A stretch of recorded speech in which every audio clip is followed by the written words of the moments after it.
Hi folks, we're all back on the boat outside today, a lovely March day. Job for the day is solar panels, so that's why we're up on the wheelhouse roof. There are said panels. Sol flexible panels that sort of just stick straight onto the roof basically. It's about 0.5 kilowatt there, 5 panels. So now just measuring out where they're going to go. So we're going to have 2 this side, 1 in the middle and 2 this side, 2 long ones. So yeah, there you go, that's the job for the day. Then I'll have to try and remember how they're all going to be fitted together, and I'll explain that when I've worked it out in my own head.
So they're all on, so now we've got to just try and fit them up and get them through the top of the roof span here. So the first thing to do is chop these off, because they don't come off. I thought they did, but they don't.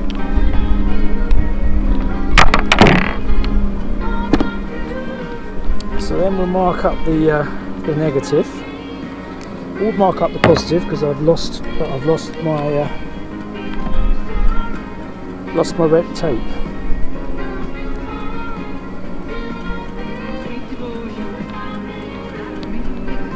Anyway, there you go. Right, here's our glands. We've got a couple of cable glands locked into these boxes, and the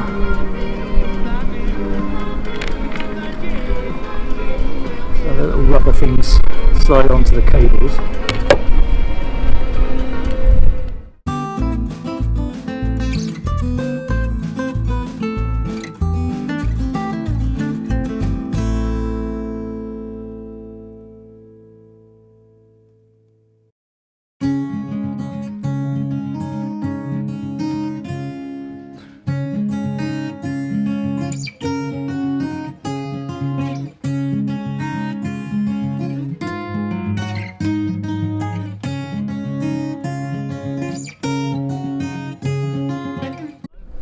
Right, well that was worth checking because there's a metal beam under there, so we've got to come over, basically beyond 47, so we're going to have to move that over there. It's just going to be a laugh on how that's going to work.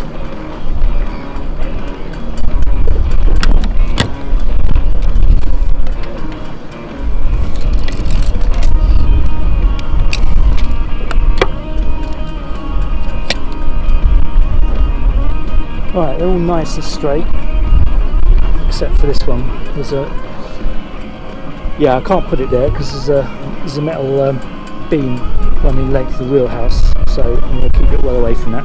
Just as well I measured it. I'm hoping that will just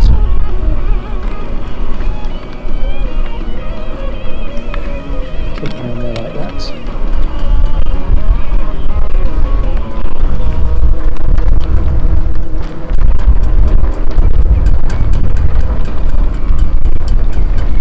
The other two are fine, of course.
Okay, so done and dusted.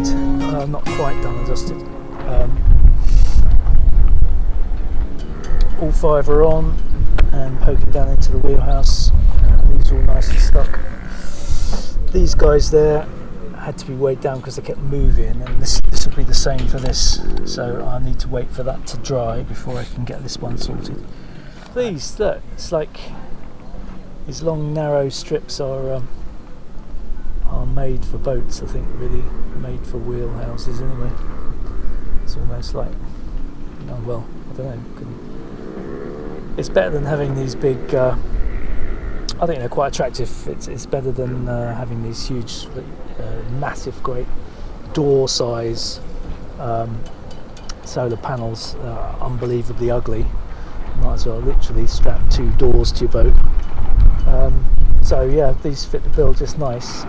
You pay for that because they're about half the power output than sort of these standard solar panels at the front here. But you're still looking at half a kilowatt here, so that is enough, way enough for what we need. So yeah, I think that looks spanking, happy. There you go, on to the next job. Okay, here goes for simple explanation of what's volts and amps. It's the hose pipe water analogy. Volts is essentially, if you think of a hose, volts is the pressure of the water in the hose. It's the pressure of the electrical energy that you've got in the system. Amps is the electrical energy flowing through the wire, or if you like to think of it as water flowing through the hose. And watts is the electrical power measurement, which is volts times amps, or in our water analogy, it's like how it's the water that you're pouring into a bucket. You know, you can have a small bore hose, lots of water pressure, and you'll get the same amount of water as if you had a large bore hose and low pressure. It's how quickly you fill the bucket, basically. So I hope you understand that, but that stuff's kind of important when you're trying to work out how your system's going to function. For me, these panels were like 35 centimeters wide and 2.6 meters long, which is pretty much exactly the length of the wheelhouse, and they fitted in to the panels that the wheelhouse are made from. So it almost like a magic fit for me, these panels. But other people, you know, different boats, you've got to kind of look at the panels that are available and make your choices. Because the roof hatch opens onto the starboard side of the boat, that reduces the length of area that we can actually use practically. So on that side we've got two 1.7 metre panels. Now unfortunately we've got two different types of panels there, and what I'm told is you can't really mix panels together, it doesn't produce good results. So you've got to use the three larger panels in some format going to a controller, and the two smaller panels having their own separate controller. This is where we wheel out the fantastic CAD CAM package again, which is in this case a piece of IKEA melamine backing for a cupboard.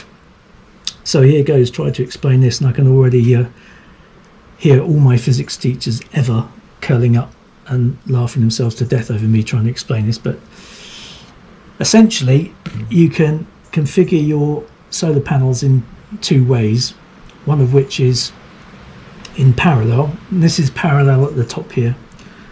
That's basically when you connect all the negatives together coming out to one lead, and all the positives go together coming out to another, and then you've got positive and negative going off to your charge controller. Easy peasy. The thing about parallel is that your voltage always stays the same, but your amps are added. So in our case the large panels are 31.2 volts rather each, and for generating 4.01 amps. So out of the large array connected in parallel we'll get 12.03 amps at 31.2 volts at the maximum. That's our maximum output. And out of the smaller array we will get 19.1 volts and 7.9 amps. So the voltage stays the same and the amps are added. Now in series, which is this daisy chain method, where the positive starts at one end and you daisy chain all the panels together, so the negative to the positive, negative to the positive, and that is your positive output and that is the negative output, so they're all linked together. In this configuration your volts are added and your amps stay the same, so 93.6 volts comes out of this array of three large panels. The amps stay the same at 4.01, and out of the small array 38.2 volts and 3.95 amps. So that's the configurations. Just thought I'd show you that in the diagram, and this, practically this is how you connect them up. Okay, why is this important? Well, it's important because using our analogy of the hose, right, I've got a 24 volt system. Okay, going back to the electrical video we did, you're basically stuck with whatever voltage your engine works on, and ours being an old sort of bus truck type engine is 24 volts. So the system is a 24 volt system. So our analogy of the voltage being water pressure in a hose means that for your solar charger to force charge into your battery bank, basically you want at least double the voltage that the battery bank is trying to shove out. So you have to overcome that 24 volts, and you need to go beyond it to essentially charge your batteries. You're shoving charge against the force of the battery. This is how I understand it. So net result is, if we go for parallel, which is kind of a lot of people consider to be better, but if we go for parallel configurations, we are stuck at 31.2 volts or 19.1 volts, and that is just not efficient charging of the battery. You need to at least double the voltage, which is why we've gone for the series configuration, which means even the small panels will generate 38.2 volts, and the large ones are generating a massive 93.6 volts. So that means that they will charge the batteries quicker, and charging the batteries quicker is a big plus. It's better for the batteries, and it also, I think, it helps to maintain your batteries. If I had a 12-volt system, you theoretically you could have gone with parallel. Okay, the pros and cons of this is that if you imagine your kind of old-fashioned fairy lights on a Christmas tree, if one of these panels goes fut in a series connection, then that whole chain is now useless. That's the pros and cons. In parallel, if one panel goes down, the other two are still producing for you. This is how I understand it. So I hope that's kind of explained why we've gone for the in series solution, because basically we had to. So yeah, just a word on the shading stuff. I think these particular panels, and probably most modern panels, have these kind of bypass diodes in them. I think every 2 cells has a diode in these panels, and that means that if part of your panel is shaded, the whole panel doesn't shut down. You're still producing from the panels that are being in direct sunlight. This is kind of important consideration, because most of the time your boat is moored up against a bank somewhere, and you're likely to have trees overhead. You're likely to get semi-shading all the time. So sometimes you get what you pay for in panels, and you need to check that if you're gonna source this stuff.